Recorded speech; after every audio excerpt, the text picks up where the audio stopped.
mahigit 2 milyong pisong halaga ng iligal na droga na kumpiska sa isinagawang malakihang drug bypass operation sa Butuan City.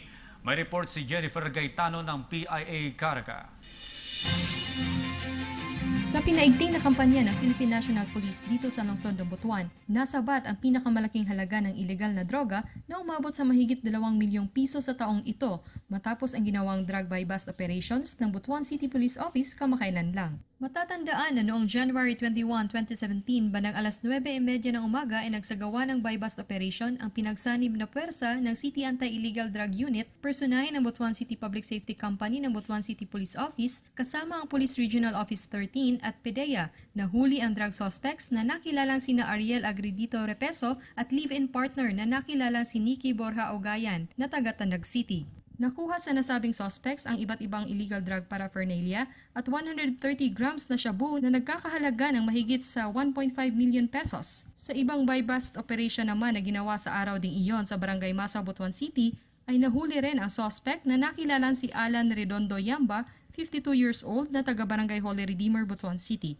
Iba't ibang illegal drug paraphernalia rin ang nakuha galing sa posisyon ng suspect at 95 grams ng shabu na nagkakahalaga sa mahigit 1 milyong piso. Ayon kay Police Superintendent Excelso Lasaga Jr., ang Deputy Police Director ng Butuan City Police Office, na mas pinaigting pa nila ang kanilang kampanya laban sa iligal na droga o ang Upland Double Barrel Alpha sa iba't ibang barangay at patuloy umano nilang rorondahan ang mga target barangays. Ito rin umano ang mahigpit na utos ng kanilang hepeng si Police Senior Superintendent Percival Agustos Placer. We are always undergoing our operations on Project Double Barrel Alpha. Continuing ito kahit anong okasyon, mabaha, even Christmas, we are still operating.